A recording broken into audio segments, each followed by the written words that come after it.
Vous voyez le partage, s'il vous plaît?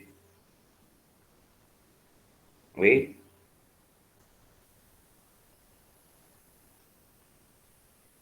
D'accord.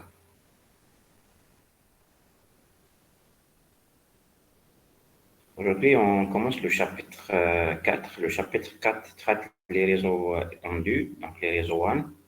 D'accord? Alors, donc, je pense que vous avez déjà une idée sur le réseau WAN. D'abord, dans le type précédent, on a quand même réalisé un réseau WAN. On a fait donc le routage entre différents réseaux locaux séparés, éloignés. Voilà. On n'a pas encore fait le protocole, c'est-à-dire le dynamique OSPF. On a fait le RIP, oui, on a fait le RIP la fois passée. Il reste l'OSPF, d'accord? Mais aujourd'hui, on va entamer donc l'étude des réseaux WAN. Quand on dit WAN, c'est-à-dire quelles sont les technologies utilisées et surtout les technologies que ce soit physique, que ce soit en termes de protocole, utilisées pour, c'est-à-dire établir et configurer et faire une connexion WAN. Voilà. Donc, quelles sont les caractéristiques du réseau WAN? Voilà, regardez. Voilà. Le réseau WAN, il est caractérisé par, c'est-à-dire sa couverture, sa grande couverture. Voilà.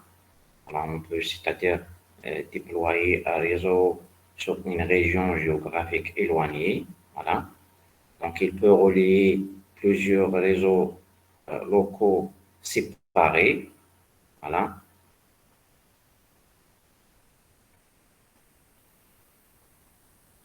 Et donc, principalement, le réseau WAN est utilisé pour interconnecter les utilisateurs.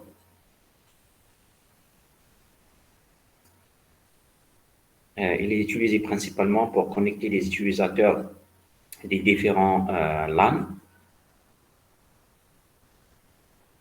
Voilà, donc il est utilisé pour même connecter les différents, par exemple, sites dans la même entreprise. Voilà. Et généralement, un réseau WAN, c'est-à-dire pour un réseau WAN, on doit obligatoirement utiliser les infrastructures d'un autre opérateur. Voilà, si on voudrait, par exemple, connecter euh, les différents sites de la même entreprise, regardez, on est obligé de passer par un réseau WAN. Et dans ce cas, on va utiliser une infrastructure qui est coûteuse, d'accord? Très, très coûteuse, une infrastructure, que ce soit de transmission, donc filaire ou sans fil, qui est coûteuse. Donc, on est obligé de passer par un opérateur. Généralement, les opérateurs télécoms offrent, de chaque pays, offrent euh, cette infrastructure. D'accord? Par exemple, dans notre cas, c'est l'Algérie Télécom. Voilà. Peut-être même les autres opérateurs généralement, mais les autres opérateurs télécoms comme Djezzy, Ooredoo et Mobilis, généralement, ils utilisent l'infrastructure de transmission, mais pour, c'est-à-dire connecter leur site uniquement. Voilà, une petite comparaison entre un réseau LAN et un réseau WAN. D'accord? Donc, généralement, les réseaux locaux donc, fournissent des services un réseau dans une petite zone géographique, c'est clair. C'est-à-dire c'est limité à une zone géographique limitée.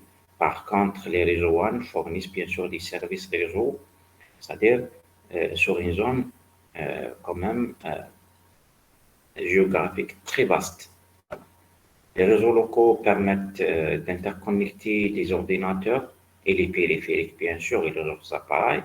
Par contre, les réseaux WAN sont utilisés pour interconnecter les utilisateurs des différents réseaux locaux, c'est-à-dire les utilisateurs distants, voilà, qui sont déjà connectés à leurs réseaux locaux, voilà, le réseau WAN sert à connecter ses utilisateurs et aussi permet de connecter les différents sites, etc. Un réseau local est détourné et géré par une organisation, que ce soit c'est-à-dire une entreprise, voilà.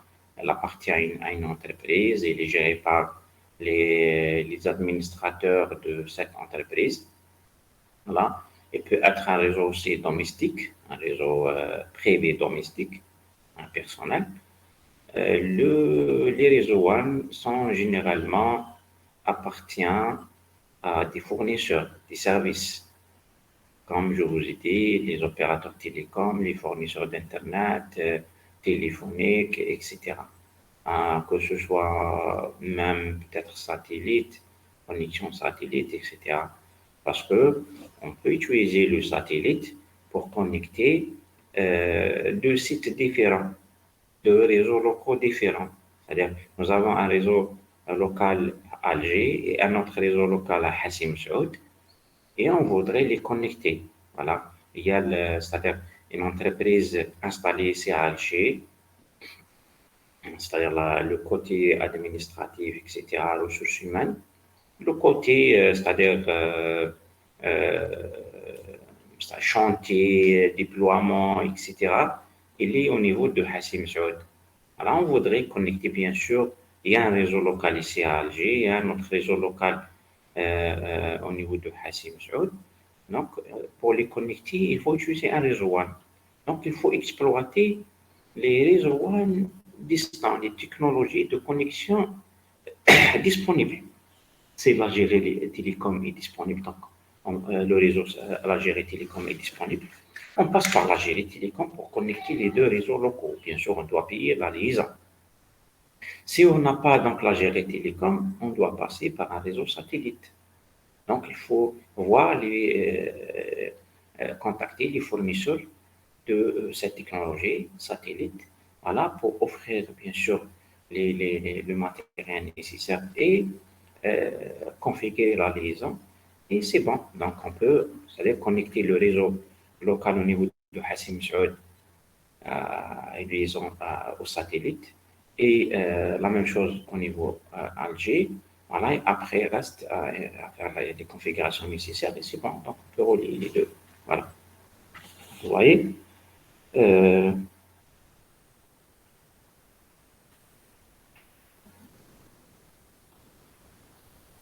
et généralement, donc, les réseaux locaux n'ont pas c'est-à-dire si vous voulez, de frais supplémentaires. Il suffit donc un équipement, par exemple un switch, et peut-être si vous avez plusieurs réseaux locaux co-localisés sur le même endroit, donc il vous faut bien sûr un, un, un équipement qui fait le routage, par exemple un routeur, et c'est bon. Voilà. Mais pour la liaison, il faut bien sûr des frais supplémentaires parce qu'on doit passer par un fournisseur qui fournit cette technologie. On doit bien sûr faire payer la liaison. Voilà. Généralement, les réseaux locaux fournissent bien sûr une bande passante très élevée parce que c'est local. Quand on dit c'est local, c'est tout dépend de l'équipement. C'est l'équipement switch que vous utilisez et la carte réseau que vous utilisez, c'est porte 1 giga. Donc, c'est bon, on travaille avec 1 giga, face Ethernet. D'accord? 1 giga, c'est bon, parce que c'est local. Mais quand on utilise le WAN, tout dépend bien sûr, de fournisseur et tout dépend du client, tout dépend de nous. Est-ce qu'on peut acheter une liaison de 1 giga? Parce que le fournisseur, il peut fournir, par exemple, une capacité selon la demande. Mais il faut payer. Quand on augmente c'est-à-dire le débit, il faut payer, bien sûr, plus. C'est ça.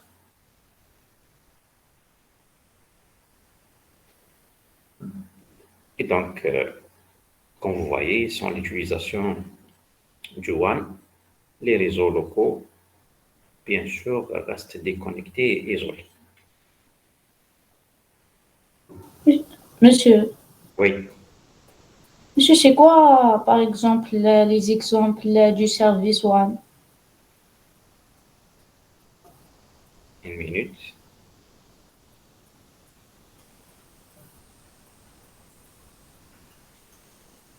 Les services One. Oui, Les services One, bon, entendez les services One, c'est-à-dire, euh, moi, je suis un utilisateur, j'ai un réseau local, je veux connecter mon réseau local à un réseau One. C'est pour avoir un service. Quels sont ces services? Par exemple, le premier service, si on parle des réseaux individuels, c'est Internet. Parce que même chez nous, à la maison par exemple, on a un réseau local chez nous. On peut partager par exemple, on a un modem Wi-Fi, voilà, partager avec tout le monde. Et après, on peut bien sûr, s'il n'y a pas de connexion Internet, on peut communiquer, des utilisateurs bien sûr de ce réseau peuvent communiquer, partager des données en local. Mais il n'y a pas le service Internet.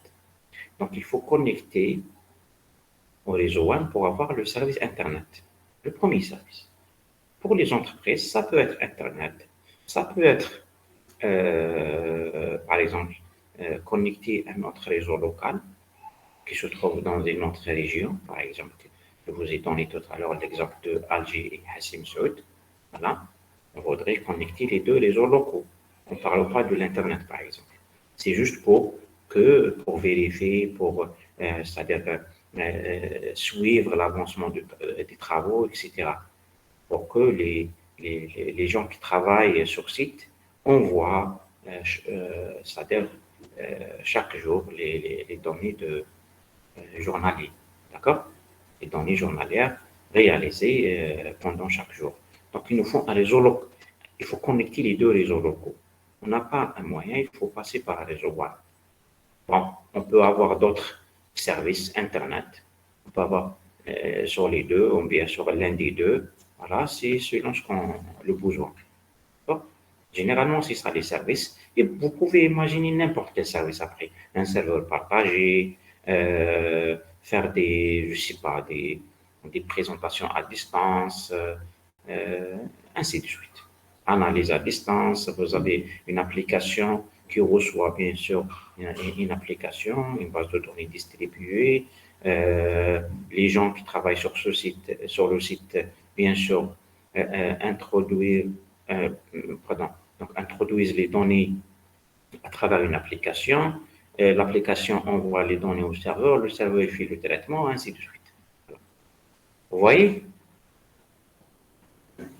Est-ce que c'est clair? oui, monsieur.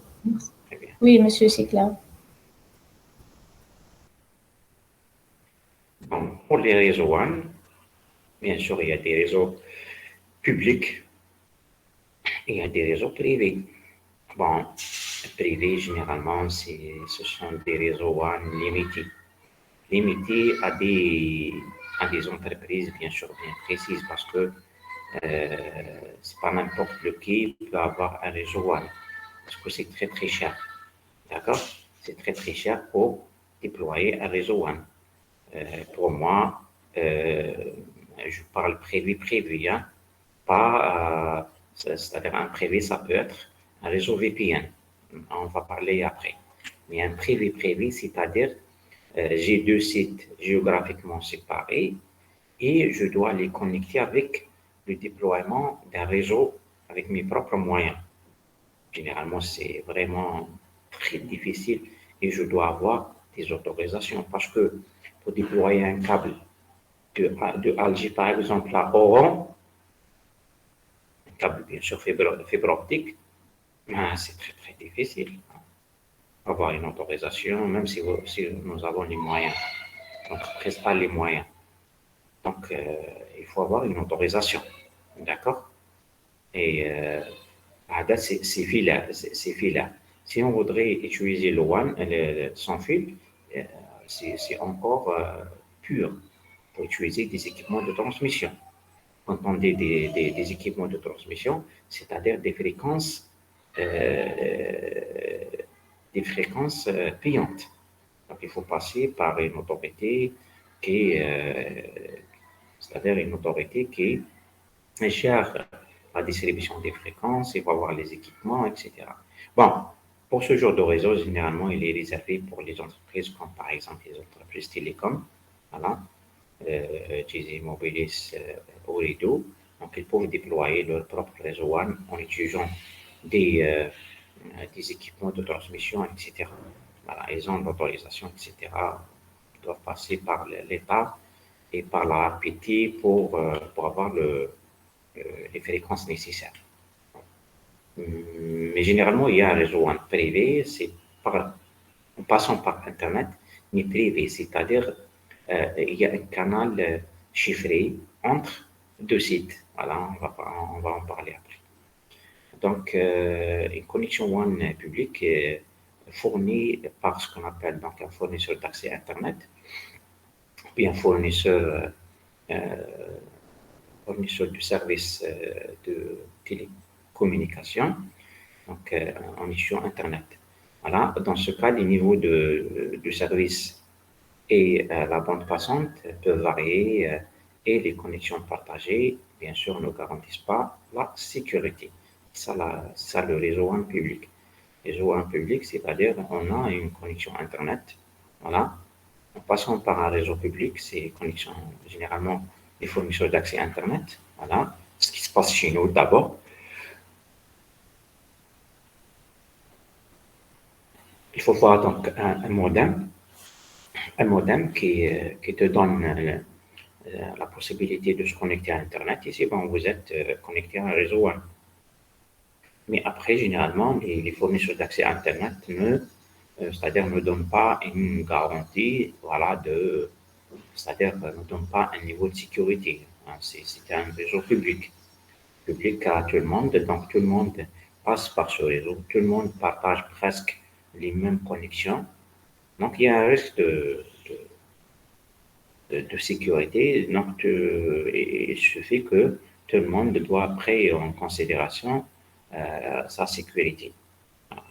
La sécurité maintenant devient c'est-à-dire un problème privé, personnel. Chacun protège donc son réseau, sa machine, voilà, selon voilà, ses moyens. C'est le cas de connexion Internet chez nous. Voilà.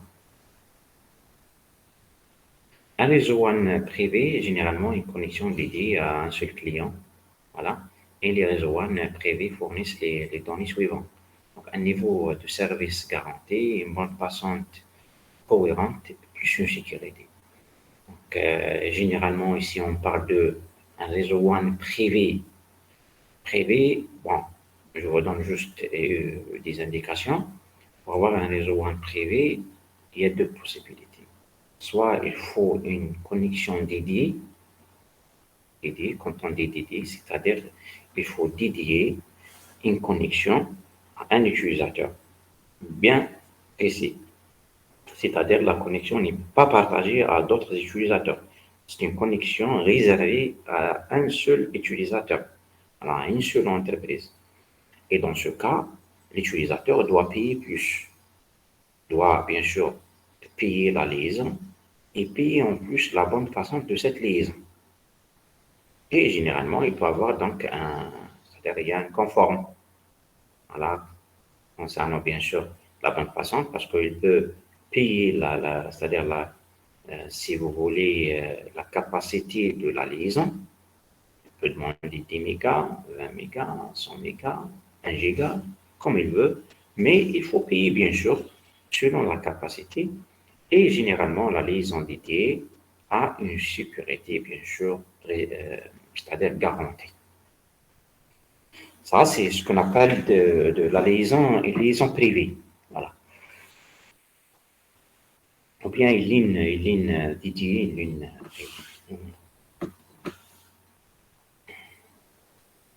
Concernant donc, par rapport aux entreprises qui utilisent le réseau WAN public, c'est Internet, et bien sûr qui partagent des données bien sûr secrètes, généralement utilisent les VPN. D'accord? On n'a pas les moyens, donc on a uniquement Internet parce que c'est facile à avoir Internet que avoir une liaison dédiée, etc. Internet, si on ne fait pas une demande, juste à demander Internet, avoir l'Internet et un site. L'autre site, la même chose, entre Alger et Oran, voilà. Il faut avoir les deux sites, il faut avoir Internet. Et après, il faut juste, bien sûr, configurer un VPN. Un VPN, c'est-à-dire, on est en train d'utiliser le réseau WAN, mais on a créé au-dessus du réseau WAN un canal chiffré. C'est-à-dire les données transmises entre le site A et B sont chiffrées. Chiffrées en utilisant bien sûr les, les- les mécanismes de sécurité, de chiffrement. Chiffrement et déchiffrement. D'accord? Là aussi, c'est un réseau privé en passant par un réseau WAN. Mais reste un réseau public. Hein. Reste un réseau public. Et même la sécurité de réseau VPN, bien sûr, ça, c'est vrai, il fournit un niveau très très élevé de sécurité, mais comme vous savez, la sécurité, toujours, 100% n'existe pas. Pour la topologie WAN, il y en a plusieurs topologies. D'accord? Bon, il y a la topologie point à point, il y a la topologie en étoile, il y a la topologie double résidence, la topologie à maillage global, la topologie partiellement maillie. Donc, il y en a plusieurs topologies. On va voir les cinq topologies un par un. Voilà. Et comme on remarque, les grands réseaux déployés généralement voilà, combinent entre plusieurs topologies. Voilà. Par exemple, comme les réseaux de réseau Internet, donc ils utilisent plusieurs architectures. Même pour un réseau télécom, généralement, ils utilisent plusieurs topologies. Par exemple, le backbone peut être maillé, mais les sites peut être une autre architecture, peut être en étoile. Voilà. Donc, il faut poser des questions hein, si vous avez des questions parce que le chapitre traite généralement ces technologies. C'est presque théorique. Voilà, c'est juste les notions théoriques, les technologies utilisées. D'accord? Si vous avez des questions, il faut poser des questions. Par rapport à la première topologie, point à point, regardez, voilà.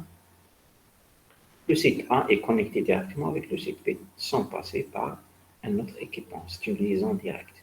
D'accord? Voilà, ça, c'est une technologie, point à point. Mais c'est une topologie qui a été utilisée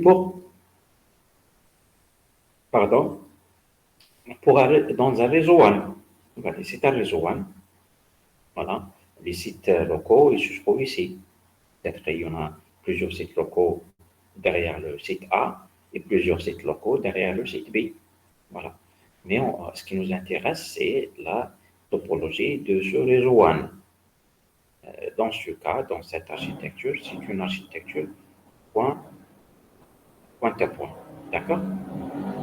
On utilise généralement les topologies point à point utilisent un circuit point à point pour relier deux équipements. Voilà. Point à point, par exemple, comme les interfaces séries. Hein? Les interfaces séries ou bien sériales en anglais. Voilà. Je pense vous avez déjà configuré les interfaces Fast Ethernet. Et la fois passée, quand on a configuré un réseau WAN, je vous ai bien sûr tiré votre attention à la liaison série. D'accord? À la liaison série. Hein? Généralement, les interfaces serrées ne sont pas bien sûr comme les interfaces Fast Ethernet. Voilà. Et les interfaces serrées sont utilisées pour les connexions WAN. Et pour cette topologie, il suffit bien sûr de connecter le site A avec le site B Voilà, le site A avec le site B, en utilisant un port Fast Ethernet série AC et un port série de ce côté. D'accord? Voilà, c'est une liaison point à point. D'accord? Bon, peut-être, il faut poser des questions, bien sûr. Supposons que le site A se trouve à Alger et le site B se trouve à Oran. Est-ce qu'on va tirer un câble de Alger à Oran, bien de Alger à Hassim? Impossible. D'accord? Impossible. Voilà. Nous, on parle de c'est-à-dire, parce que nous, en tant qu'informaticien, c'est-à-dire on travaille sur généralement, on ne travaille pas vraiment sur la couche physique. Voilà.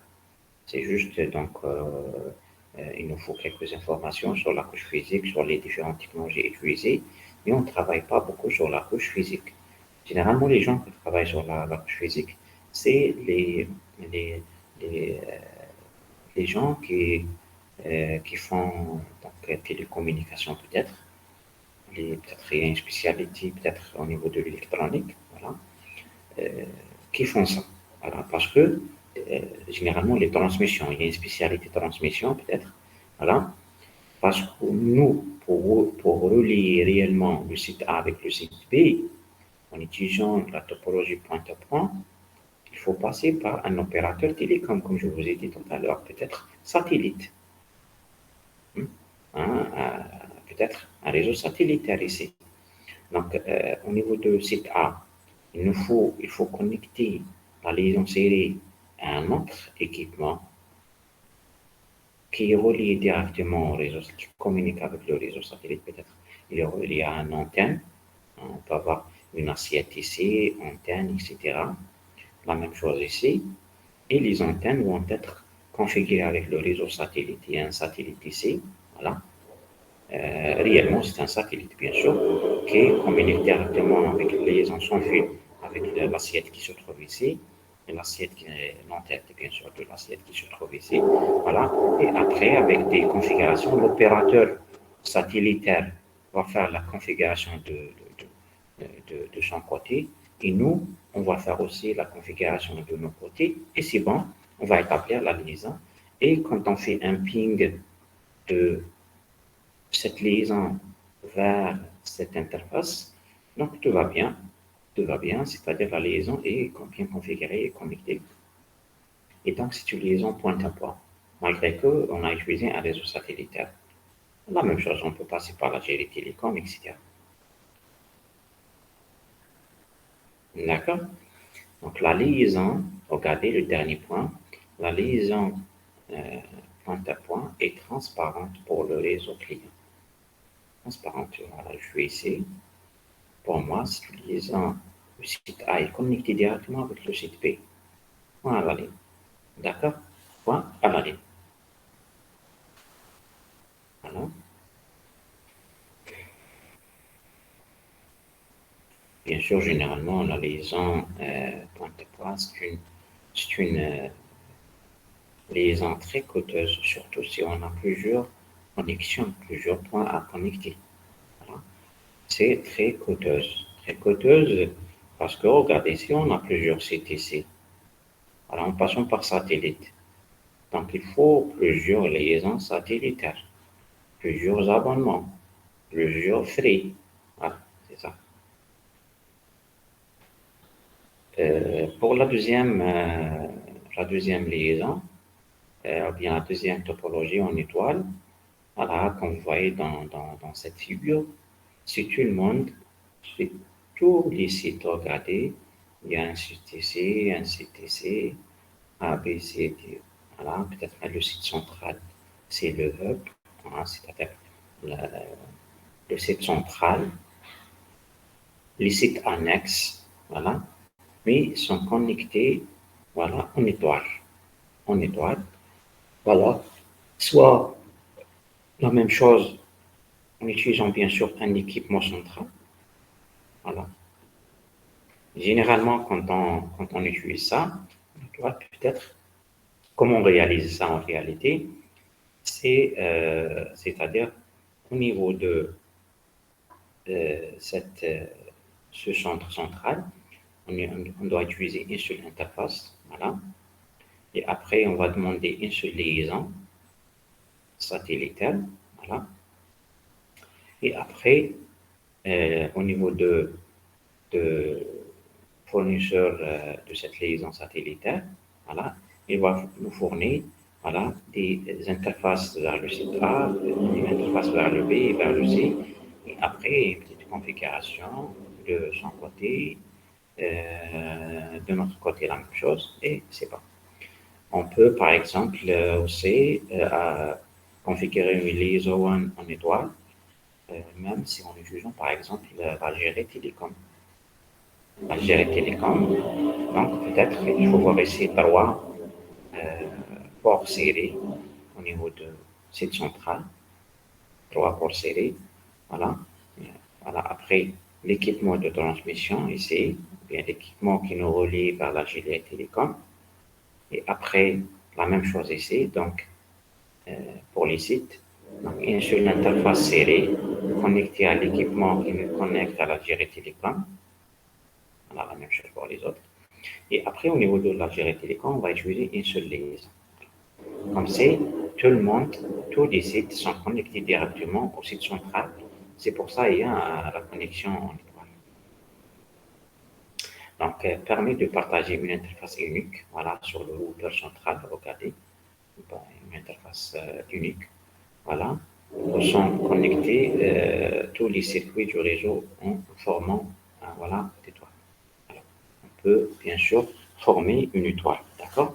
Les autres routeurs ne peuvent pas communiquer entre eux. Voilà, il n'y a pas une liaison point à point entre le site A et le site B, le B et le C, le A et le C, non. Alors, si on voudrait faire cette communication, on doit bien sûr faire le routage et obligatoirement, on doit passer par le site central et après, c'est-à-dire si le A veut communiquer avec le C, il faut faire le routage comme ça. Voilà, on passe par le site central et après le C. Voilà. Donc les autres sites ne communiquent pas voilà, directement entre eux. Voilà. Ils doivent passer par le site central. Bien sûr, quel est l'inconvénient de cette architecture? C'est que le site central représente un point de défaillance unique. Si le site central tombe, il n'y aura pas de communication, même entre les autres sites. D'accord? Parce que le site central supporte toute la communication, la totalité de la communication entre les sites. Et généralement, bien sûr, parce que tout le trafic passe par le site central, il faut bien sûr choisir un équipement à hauteur de bonne capacité. Bien sûr, selon c'est-à-dire le trafic utilisé. Ah, il doit avoir de bonnes performances pour supporter la totalité du trafic. Pour la topologie à double résidence, c'est-à-dire la topologie prévoit ce qu'on appelle la redondance. Donc, le site central utilise donc un autre équipement voilà, pour garantir la redondance et chaque équipement est connecté à tous les réseaux. Regardez, le premier équipement ici a trois liaisons avec les trois sites. Le deuxième, la même chose, a trois liaisons avec les autres sites. Bon, ici, on peut implémenter la redondance en sens vrai du mot, c'est-à-dire un équipement qui travaille à l'instant T et l'autre équipement il est en stand-by. Voilà, c'est le premier tombe, le deuxième prend le relais, voilà, et devient actif. Voilà. Sinon, on peut même faire le load balancing ou bien la partage de charge, c'est-à-dire on peut communiquer 50% supporté par le premier, 50% passe par le deuxième, etc. De trafic, bien sûr. Et pour les équipements, pour les sites, chaque équipement a deux liaisons. À deux liaisons ici, comment on a donc maintenant créer cette double liaison avec l'équipement central? Soit il faut voir donc deux interfaces ici sur le même équipement, l'interface série 1, l'interface série 2, série 1 connectée avec le premier routeur central et l'interface série 2 connectée avec le deuxième routeur de site central. Comme on peut faire la même chose, même au niveau de sites éloignés, voilà, on peut avoir deux routeurs, d'accord? Deux routeurs, d'accord? Le premier routeur connecté avec le premier routeur avec une seule liaison et le deuxième connecté avec le deuxième routeur avec la deuxième liaison, d'accord? C'est-à-dire, mais c'est un budget en plus, voilà. Mais regardez, donc la topologie double résidence, voilà, c'est ça. Donc, elle est en termes c'est-à-dire de disponibilité, elle est meilleure. Et on a garanti quand même un niveau élevé de disponibilité. Mais en termes de coût, c'est-à-dire il y a un coût supplémentaire. Un coût de liaison, un coût de double équipement, etc.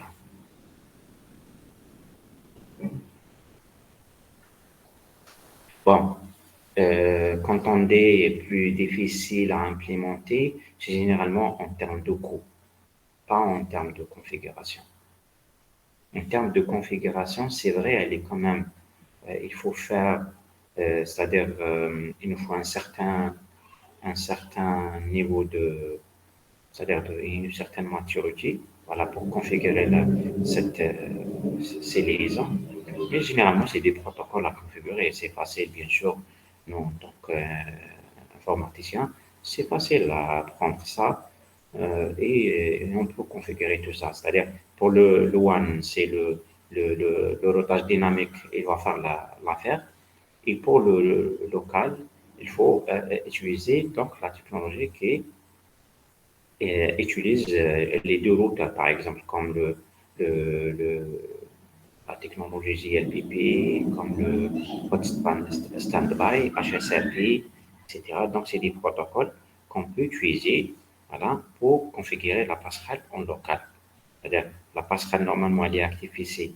Mais quand ce routeur tombe, elle doit bien sûr basculer vers le deuxième. Voilà. Donc, l'adresse IP qui joue le rôle de la passerelle, donc elle passe du premier routeur vers le deuxième routeur si le premier tombe. Voilà. Donc, cette liaison, soi-disant, n'est pas configurée sur l'interface physique. C'est une liaison virtuelle. C'est une adresse IP virtuelle entre les deux. Comment configurer ça? C'est à travers les protocoles voilà, de redondance, comme le HSRP, JLPP et d'autres. D'accord? La topologie à maillage global ou bien maillage partiel, hein, partiellement maillé. Voilà. Regardez, maillage, dans une, une topologie maillée, c'est-à-dire chaque site doit être connecté à tous les autres sites. Il doit avoir une liaison avec tous les autres sites. Regardez, il y a combien de sites ici? Quatre. Donc, le site A doit avoir trois liaisons, une liaison avec les autres, le reste des sites, avec les trois sites. Un, deux, trois. La même chose. Le site B, la même chose. Le C, la même chose. Le dernier site D. D'accord? Partiellement maillé, c'est-à-dire peut-être le site 1 a trois liaisons avec les autres sites. B peut-être A uniquement avec deux. Le C, la même chose. Le D a uniquement une liaison avec le site A. Voilà. Bon, quel est l'avantage et l'inconvénient? Voilà. Euh, L'avantage ici, c'est la disponibilité, bien sûr. Il n'y a pas un site central. Voilà. En termes physiques, en termes de liaison. Si un site tombe en panne, toujours on peut communiquer avec les autres sites. Voilà. Mais l'inconvénient, c'est-à-dire le coût supplémentaire des liaisons. Voilà, c'est ça. Des liaisons, des interfaces, parce que généralement, une carte One a deux interfaces. Vous utilisez plus de liaisons One et il faut insérer une autre carte au niveau de votre routeur. Si le routeur ne supporte pas plus de cartes One, il faut acheter un autre routeur qui supporte plus de deux, la minimum deux. Voilà, vous voyez, donc les coûts supplémentaires, pas uniquement les liaisons, mais peut-être même l'équipement. Il faut changer l'équipement. Voilà. C'est bon pour l'instant, s'il vous plaît? Pas de questions? Monsieur, ici aussi, on peut utiliser un satellite pour la liaison. Oui, on peut utiliser. Anna, toujours, je te ferme bien. C'est-à-dire ici, à l'intérieur, comme je vous ai dit tout à l'heure au début, il n'y a pas une connexion qui passe directement du site A vers le site B. Un canche. On ne peut pas tirer un câble direct vers le A et le B, sauf si on est dans la salle machine. Si on est dans la salle TP, voilà, donc on peut confectionner un câble WAN, on peut, voilà, on peut utiliser, je ne sais pas si vous avez, l'année dernière, est-ce que vous avez configuré un réseau WAN dans la salle machine, la salle TP? Non, Non, non. parce que je ne sais pas s'il y a des liaisons WAN, parce qu'il y a des cartes WAN qui ont, je change le simulateur, il y a des cartes WAN qui ont des ports WAN comme c'est des ports RJ45. Ou les ports RJ45, on peut confectionner un câble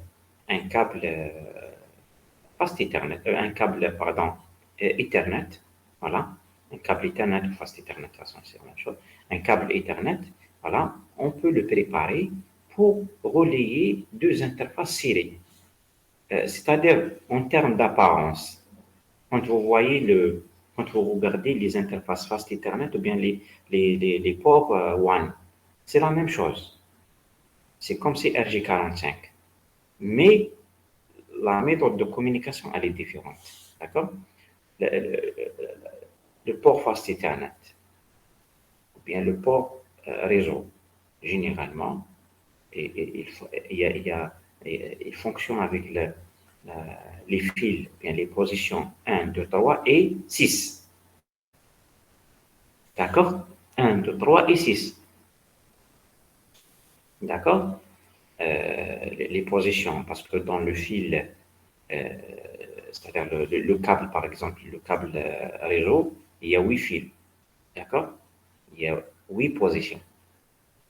Mais les positions qu'on utilise pour la communication Ethernet, c'est les positions 1, 2, 3 et 6. D'accord?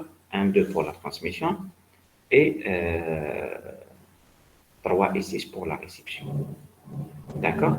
Maintenant, pour la liaison WAN, si on a la liaison WAN, voilà, la liaison WAN, c'est autre chose. On peut bien sûr utiliser le même type de câble, mais il faut, comment dirais-je, il faut bien sûr utiliser d'autres positions dans le câble Ethernet.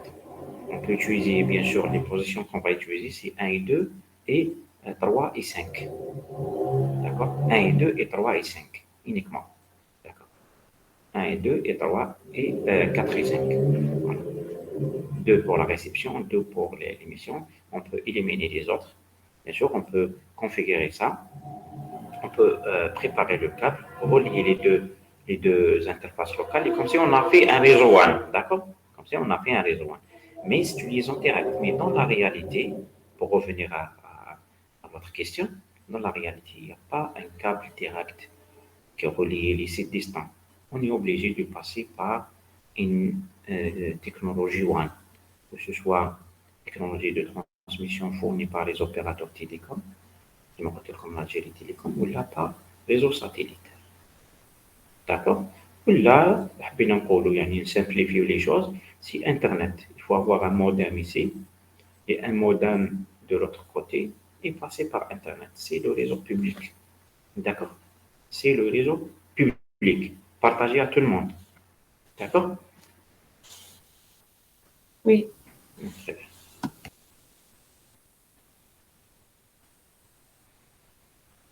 Maintenant, pour les options de connectivité de fournisseurs d'accès Internet, voilà, voilà, généralement, comment, c'est-à-dire connecter à un fournisseur d'accès Internet, voilà, c'est généralement, il y a bien sûr, deux types de connexions. Il y a single home ou double home, d'accord? Single home, c'est-à-dire utiliser une seule liaison avec votre fournisseur d'accès Internet, donc le ISP. ISP, c'est le fournisseur d'accès Internet. C'est-à-dire un Internet Service Provider, c'est ça le ISP, c'est l'abréviation de Internet Service Provider. Voilà, il y a un fournisseur d'accès Internet. Généralement, en utilisant donc la connexion de chez nous, c'est-à-dire FIDA, c'est la connexion de la Gérée Télécom. C'est la 4G, c'est l'opérateur télécom, l'un des de l'opérateur. Ou bien, on peut utiliser même la 4G de la Gérée Télécom. La Gérée Télécom a bien sûr une connexion 4G. Je ne sais pas si elle est disponible à, c'est-à-dire à n'importe où ou bien c'est-à-dire elle est disponible uniquement dans quelques zones. Généralement, la Gérée Télécom utilise la 4G pour les zones où on n'a pas, c'est-à-dire le filaire, le câble téléphonique.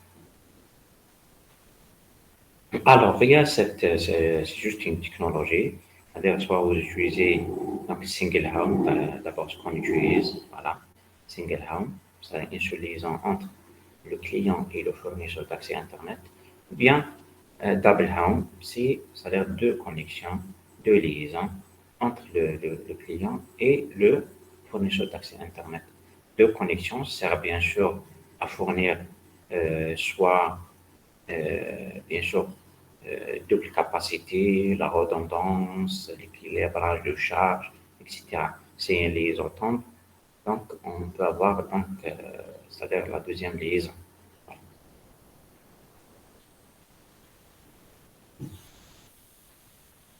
Voilà.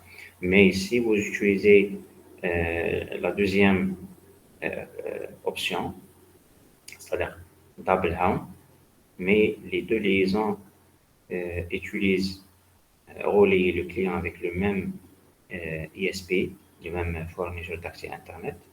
Donc, c'est un problème au niveau de fournisseur d'accès Internet. Généralement, on peut avoir des problèmes au niveau de fournisseur d'accès Internet. Voilà. Donc, on n'aura pas de connexion, malgré qu'on a de double home, on a deux connexions. Mais si le fournisseur tombe, bien, il y a un problème. Voilà. On ne peut pas avoir accès à Internet. D'accord. Donc, peut-être il faut utiliser la troisième. La troisième, si vous utilisez double home, il vaut mieux d'utiliser deux fournisseurs d'accès Internet différents. Deux fournisseurs différents. D'accord? Par exemple, une connexion avec le fournisseur d'accès Internet 1 et la deuxième avec un autre fournisseur d'accès Internet 2. Voilà. Deux providers. Hein? Deux providers. Un provider, par exemple, Algérie Télécom et un autre provider, par exemple, je ne sais pas, 4G avec un autre opérateur.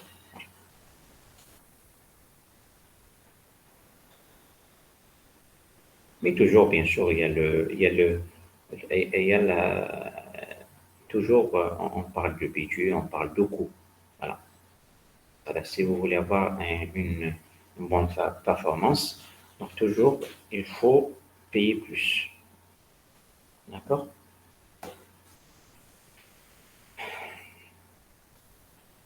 Sinon, vous utilisez cette dernière option, c'est qui est le double multi-home.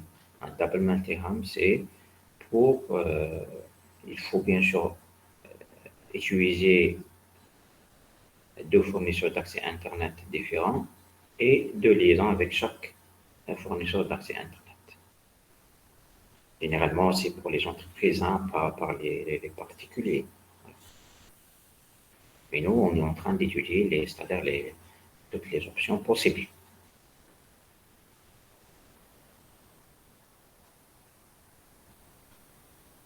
Maintenant, on va parler de l'évolution des réseaux. Parce qu'au début, on n'a pas au début, c'est-à-dire, on a lancé la notion du réseau, connecter les équipements.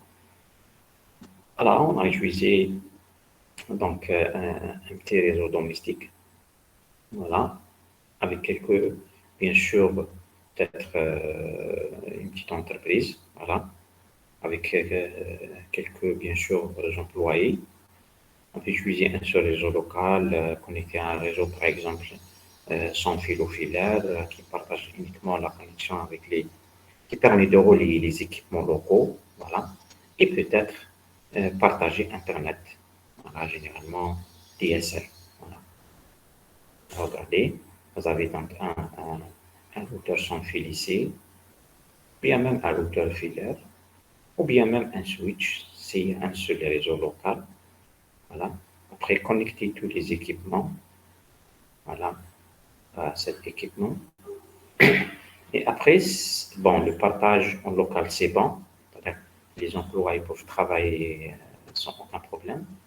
Mais pour Internet, voilà, il faut avoir donc, un modem d'accès Internet et connecter le modem à cet équipement qui relie les autres utilisateurs et partager la connexion avec les utilisateurs et tout le monde va avoir l'accès Internet. Généralement, ce qu'on utilise dans les petites entreprises, voilà, juste un réseau local et accès Internet. C'est bon. Donc, une connexion Internet, voilà. Par exemple, DSL connecté à un modem ADSL, connecté au switch et une petite configuration et c'est bon. D'accord? D'accord. Mais toujours, s'il s'agit d'une entreprise, faites très attention. On est exposé à Internet. D'accord? Quand on dit on est exposé à Internet, c'est-à-dire on est exposé à n'importe quel type d'attaque. D'accord. Parce que le fait d'avoir Internet, donc, c'est-à-dire la porte est, est ouverte vers les cyberattaques. D'accord? À tout type de cyberattaques.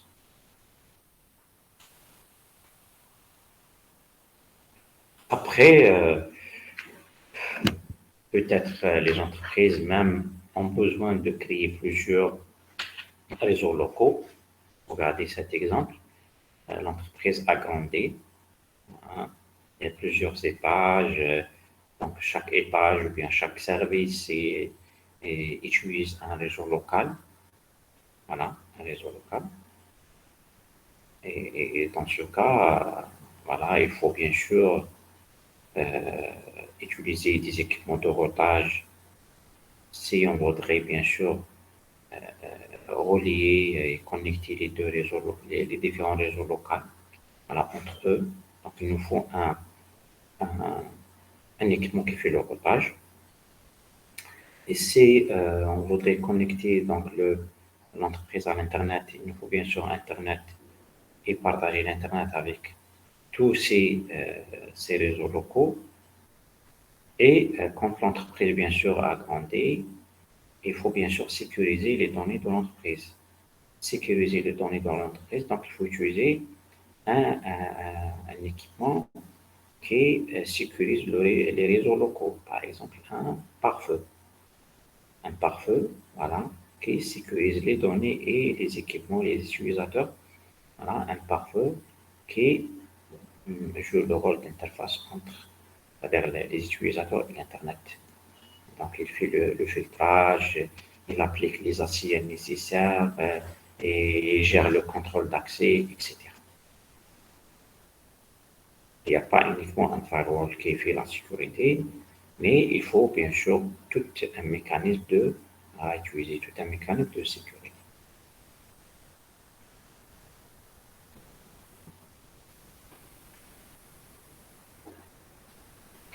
toujours l'évolution. Et après, donc, quelques années plus tard, là, bien sûr, les entreprises ont grandi, bien sûr, voilà, c'est-à-dire qu'ils veulent utiliser, c'est-à-dire ils sont installés sur plusieurs sites éloignés, voilà, et veulent relayer les sites, ces sites éloignés. Par exemple, regardez le site central, il y a un site annexe ici, un site régional ici, un autre site annexe, un remote, donc éloigné ici. Voilà. Et l'entreprise doit utiliser, bien sûr, un réseau WAN. Comment? Pas uniquement Internet, mais pour relier les sites, hein, pour relier les 4 sites. Voilà. Il faut passer, comme je vous ai dit, après, quand on a exposé les différentes topologies, voilà, il faut passer par un réseau WAN. Est-ce qu'on est capable en tant qu'entreprise de déployer un réseau WAN? Est-ce qu'on a bien sûr le droit de déployer un réseau WAN? C'est des questions à poser. Si oui, allez-y, déployez votre propre réseau WAN et connectez les différents sites. Sinon, donc il faut bien sûr trouver une autre solution. Il n'y a pas plusieurs solutions.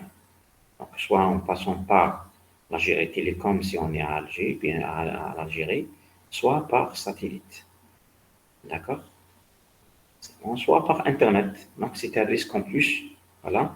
Donc, c'est-à-dire, il faut connecter les 4 sites à l'Internet et créer les VPN. Voilà, ça, c'est un autre problème aussi. D'accord?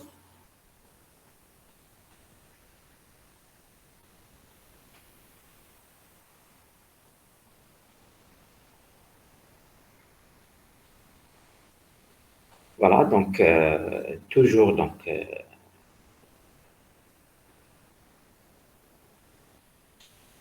on parle de l'évolution des réseaux, les réseaux WAN, bien sûr, bien sûr. Après, on a passé c'est-à-dire un réseau distribué, c'est-à-dire, que ça veut dire distribué, c'est-à-dire qu'il y a des données distribuées. Chaque site distribué à l'échelle internationale, le monde entier. D'accord? Et le monde entier, quand on parle du monde entier, donc, on n'a pas le choix. Est-ce qu'on a un réseau, est-ce qu'on peut déployer un réseau personnel dédié à l'entreprise à l'échelle internationale? Ça, c'est une question. Est-ce qu'on a les moyens? C'est un projet d'État, d'accord? Et qui dépasse même, c'est-à-dire les capacités euh, d'un pays. Voilà. Parce que quand on dit ça, il faut passer par les réseaux satellitaires. Bien sûr, il faut déployer les satellites nécessaires, voilà, et connecter les réseaux satellitaires, plusieurs réseaux satellitaires, voilà, plusieurs satellites, les connecter dans un réseau et faire la configuration après. Voilà. Donc, on n'a pas généralement les moyens en tant qu'entreprise, voilà, pour connecter, c'est-à-dire la filiale qui se trouve, la filiale Alger, il y a une entreprise qui se trouve à Alger, au niveau de l'Algérie, il y a une filiale de cette entreprise qui se trouve par exemple aux États-Unis, en Europe, en Asie, voilà. Comme on est connecté, on n'a pas le choix, on passe par Internet, il faut créer les réseaux privés virtuels. Hein, virtuels, c'est les VPN. Hein. Il faut créer les réseaux virtuels privés et passer par, c'est utiliser les VPN. Voilà.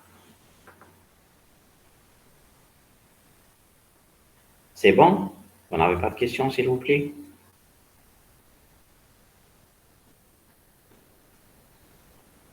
Ah, ok. Donc, un réseau WAN dans le modèle OSI. D'accord? Voilà. C'est-à-dire, on va parler du réseau WAN en termes de modèle OSI. Voilà. Regardez, dans le modèle OSI, donc les 7 couches, le réseau WAN représente la couche physique et la couche 2. Voilà, on a déjà parlé de ça. Voilà. La couche physique, c'est les, comme je vous ai dit tout à l'heure, c'est-à-dire la technologie et les équipements utilisés généralement, soit la gérée télécom, soit un réseau satellitaire. Voilà. Les, la deuxième couche, ou bien la couche liaison, data link, voilà, c'est les protocoles utilisés. Quels sont les protocoles utilisés? Est-ce que pour relier les différents sites, en utilisant un protocole niveau 2 ou bien un protocole niveau 3? D'accord? Ça dépend de protocole utilisé. D'accord? Là, on va parler de ces technologies utilisées, hein. C'est comment encapsuler les données lors de la transmission. Quelle est la technologie utilisée pour transmettre des données en réseau WAN? Donc, la manière d'encapsulation, voilà, définit la technologie utilisée. Donc, la première couche, voilà, décrit comment fournir les connexions électriques, mécaniques, opérationnelles et fonctionnelles au service de l'opérateur télécom. La deuxième couche, c'est bien sûr, euh, généralement, cette deuxième couche décrit, c'est-à-dire le protocole, cette deuxième couche, donc présente les protocoles utilisés pour, comme je vous ai dit, encapsuler les données lors de la transmission. Et comment les transmettre? Voilà. Généralement, il y en a plusieurs, si vous voulez, mécanismes. Voilà. On peut utiliser la technologie DSL. Voilà. On peut utiliser sans fil. On peut utiliser ce qu'on appelle One Ethernet ou bien Metro Ethernet. Il y a la technologie MPLS. Il y a la technologie PPP, ce qu'on appelle la Point-to-Point Protocol, hein. Il y a la technologie HDSC, High Level Data Link Control. Il y en a aussi le Frame Relay, hein, relais de trame, un Frame Relay.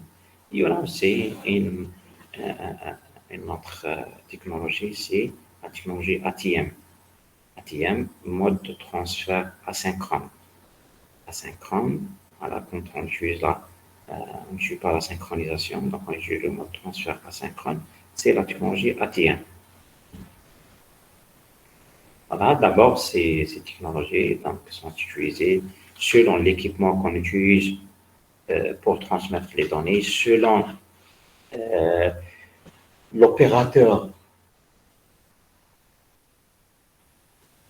WAN utilisé, c'est, voilà, tous ces paramètres définissent donc là, le mécanisme ou bien le protocole de couche 2 utilisé. Voilà, voilà donc le WAN. Le WAN, c'est la couche 1 et la deuxième couche. La deuxième 1, c'est physiquement comment transmettre réellement les données. Donc, on parle de l'électronique, mécanique et physique. D'accord? Donc, c'est les services opérateurs télécoms. Couche 2, c'est le protocole utilisé pour encapsuler les données lors de transmission. C'est bon?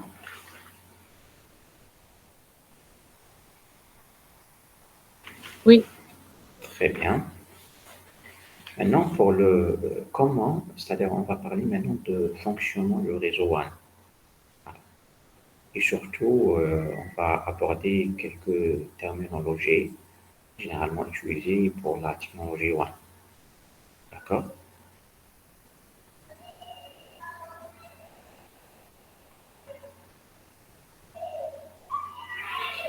Alors, il y a généralement, quand on veut connecter un réseau WAN, bien un site, bien un réseau local à un réseau WAN, il faut utiliser bien sûr des, euh, bien sûr des équipements,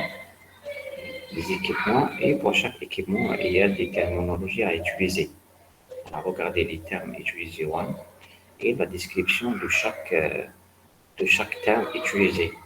Et regarder donc c'est-à-dire le mappage de ces termes dans cette architecture.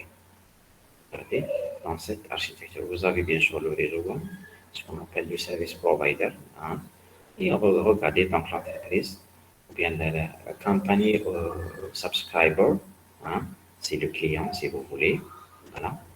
Et regardez qu'est-ce qu'on doit avoir pour se connecter à un réseau WAN. Voilà. Donc, c'est des terminologies utilisées, voilà, dans ce domaine. Il y a le premier terme, c'est Data Terminal Equipment, donc le DTE, très utilisé. Il y en a le DTO, le DCE, voilà. Et ça veut dire le DTO, généralement le DTO, c'est quoi? C'est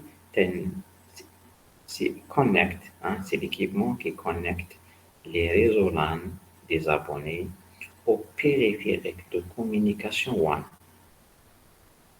Quand on dit DTE, c'est-à-dire on voudrait dire l'équipement qui connecte le réseau local à un réseau WAN. Regardez, par exemple, ici, ça peut être un routeur. Ça peut être un routeur. D'accord? On peut connecter directement au réseau. OK? Le DCE, c'est Data Communication Equipment. C'est quoi? C'est un appareil utilisé pour communiquer avec les fournisseurs d'accès Internet. Voilà, généralement, on peut utiliser un équipement, généralement un modem. D'accord? Un modem pour se connecter à un réseau WAN. C'est le DCE. Voilà. Data Communication Equipment, parce que c'est un équipement de données, hein, pour avoir un réseau de données. Il y a un équipement installé dans les réseaux locaux du client. Et équipement installé dans les réseaux locaux du client. C'est quoi? Il s'agit bien sûr, c'est des périphériques, les deux périphériques qu'on a là, c'est des TE, bien des CE, voilà, situés sur la périphérie de l'entreprise, c'est-à-dire aux frontières, d'accord, dans la frontière entre l'entreprise et le réseau WAN. Voilà, c'est soit HD, soit les deux, comme vous voulez. Hein. On peut avoir uniquement le DTE, on peut avoir uniquement le DCE, on peut avoir les deux. ADA sans Internet, par exemple, ADA avec accès, un fournisseur accès Internet, on peut ne pas avoir un routeur parce que c'est un seul réseau local.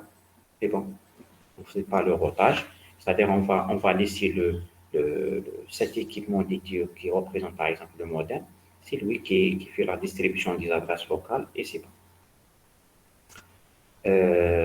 Point de préférence, c'est POP, voilà, c'est le POP, voilà, c'est quoi?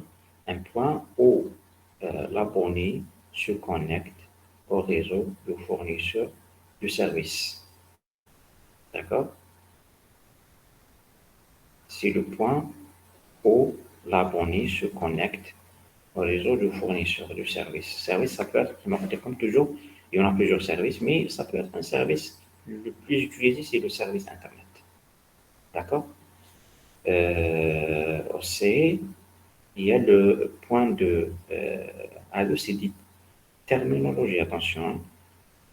Point de démarcation, c'est l'emplacement physique d'un immeuble ou d'un complexe qui sépare officiellement le DCE, regardez, de l'équipement du fournisseur du service. C'est un rack, regardez, généralement un point de démarquage, généralement un rack avec un panneau de brassage, voilà, et là donc c'est-à-dire l'emplacement physique ou donc c'est-à-dire l'immeuble ou bien le complexe, voilà, qui sépare bien sûr officiellement le DCE et le fournisseur d'accès Internet. Voilà. Après, c'est des terminologies. Hein. C'est-à-dire, on peut uniquement avoir un équipement ici. Et après, oui, il y a une question. Allô? Monsieur, on a un cours maintenant. Anham? Vous avez un cours? On a un cours maintenant. Oui, Ah, d'accord, d'accord. Ok, d'accord. Donc, on se verra le mardi, c'est ça? oui, mardi, Inch'Allah. Mardi, Inch'Allah, pour un TP. Ok, bon courage. Merci, bonne journée. Merci à vous.